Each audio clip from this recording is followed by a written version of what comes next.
Swastiastu, perkenalkan nama saya Medi Yudi Purana Putra dengan NIM 25160111176 dari kelas 2F. Jadi, di sini saya akan mempresentasikan materi yang berjudul Sistem Reproduksi Pria dan Wanita. Nah, jadi yang pertama ada pengertian sistem reproduksi. Jadi, sistem reproduksi memungkinkan manusia mempertahankan kelangsungan hidup spesies. Proses reproduksi ini melibatkan kerjasama antara organ reproduksi pria dan wanita. Jadi di sini ada fungsi sistem reproduksi. Jadi fungsi yang pertama yaitu menghasilkan gamet atau sperma dan ovum. Dan yang kedua, tempat terjadinya pembuahan. Yang ketiga, menghasilkan hormon reproduksi.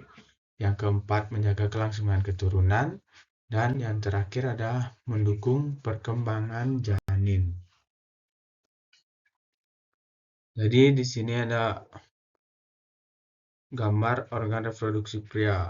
Jadi pada organ reproduksi pria terdapat tulang kemaluan, vas deferens, penis, ureta, vesicula seminalis, kandung kemih, kelenjar prostat, epididymis, testis, dan skrotum. Jadi pada penis dan skrotum. Jadi pada penis yang pertama terdapat organ kopulasi pria dan yang kedua yaitu jalur keluarnya urin dan sperma. Nah, dan skrotum yang pertama kantung pelindung testis, yang kedua mengatur suhu testis agar pembentukan sperma menjadi optimal. Nah, jadi di sini ada testis. Testis yaitu organ utama reproduksi pria. Fungsinya yaitu menghasilkan sperma dan hormon testosteron. Dan yang kedua, terdapat tubuh semifinerus sebagai tempat pembentukan sperma. Jadi, penjelasannya yaitu testosteron berperan dalam pembentukan ciri sekunder seperti suara berat dan pertumbuhan rambu.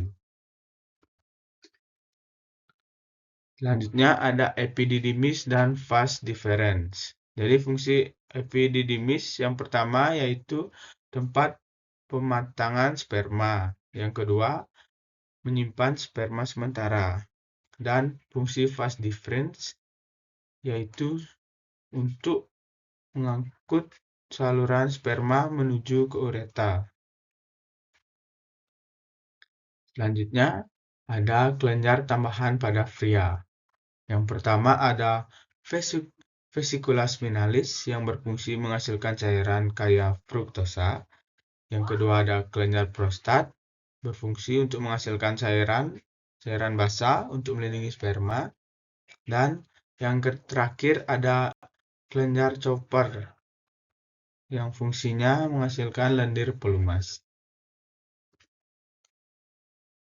Selanjutnya ada spermatogenesis. Jadi di spermatogenesis ini terdapat dua. Yang pertama proses pembentukan sperma dan yang kedua terjadi di tubulus semifinerus. Tahapan yang pertama yang ada spermatogonium. Yang kedua ada spermatosit tahapan dan yang ketiga spermatosit sekunder. Yang keempat ada spermatid dan yang terakhir ada spermatozoa. Nah, jadi di sini ada gambar struktur sperma. Jadi pada struktur sperma terdapat kepala, leher, bagian tengah, dan ekor. Nah, jadi fungsinya yaitu yang pertama kepala mengandung inti sel dan yang kedua ekor membantu pergerakan sperma. Next, hormon pada reproduksi pria. Fungsi hormon pada reproduksi pria yang pertama ada testosteron, yang kedua ada FAS atau follicle stimulating hormone, dan yang ketiga ada LH atau luteinizing hormone. Jadi fungsinya ada dua. Yang pertama untuk mengatur pembentukan sperma, yang kedua untuk mengontrol perkembangan organ reproduksi. Selanjutnya ada gangguan sistem reproduksi pada pria. Jadi pada gangguan sistem reproduksi pada pria yang pertama ada varikokel, yang kedua hernia skrotalis, yang ketiga epididymitis, yang keempat ada kanker prostat, dan yang kelima ada impotensi dan ada yang lainnya juga. Selanjutnya ada organ reproduksi wanita. Jadi pada organ dalam reproduksi wanita terdapat ovarium, tuba fallopi, uterus, serviks, dan vagina. Pada organ luar terdapat vulva, labia, dan klitori. Next di sini ada ovarium. Ini adalah gambaran anatomi ovarium. Jadi tahap perkembangan folikokel seperti gambar yang ada di bawah. Yang pertama pojok kiri bawahnya. Yang pertama folikel primordial, dan yang kedua folikel primer, yang ketiga folikel sekunder atau antar awal, yang keempat ada folikel tersier atau antral, dan yang kelima ada folikel de Greb atau matur, dan yang terakhir itu ada ovulasi. Nah, selanjutnya ada uterus atau rahim. Jadi fungsi uterus yang pertama tempat tumbuh dan berkembangnya janin, dan yang kedua memiliki lapisan endometrium. Nah, jadi di sini ada fungsi endometrium. Yang pertama menebal saat persiapan kehamilan, dan yang kedua meluruh saat menstruasi. Selanjutnya ada serviks dan vagina. Jadi pada serviks terdapat leher rahim, dan yang kedua terdapat penghubung rahim dan vagina. Pada vagina terdapat saluran reproduksi dan tempat keluarnya darah, menstruasi, dan jalan lahir. Selanjutnya ada organ reproduksi luar wanita. Pada organ reproduksi luar wanita yang pertama itu ada vulva, labia mayora, labia minora, dan yang keempat ada klitoris. Fungsi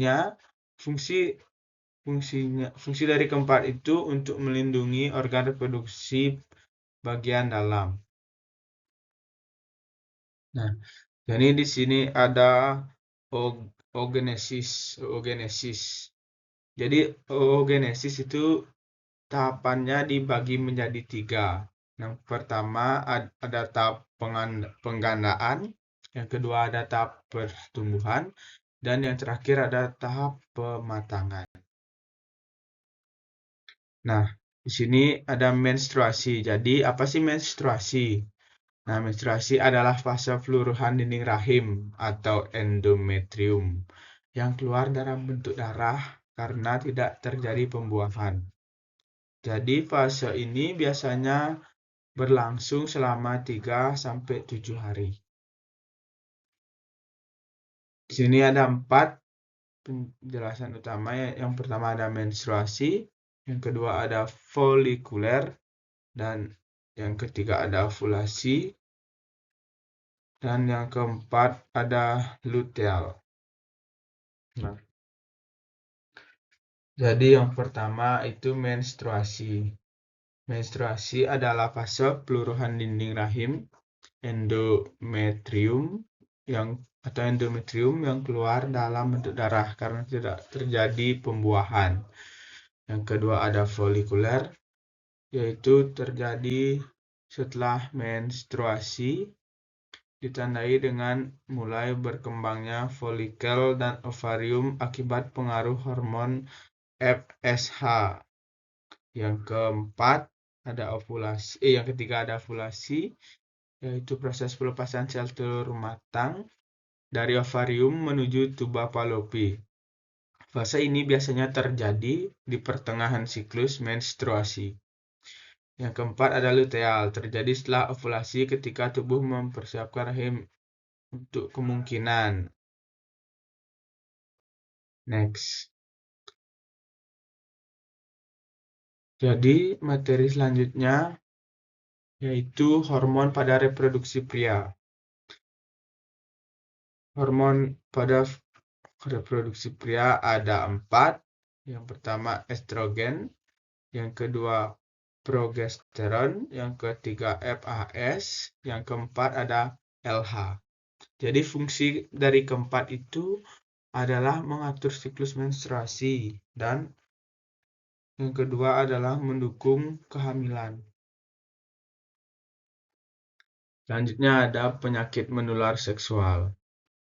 Pada penyakit menular seksual ini contohnya yang pertama itu ada HIV atau AIDS, yang kedua ada gonore, yang ketiga ada sifilis, dan yang terakhir ada herpes genital.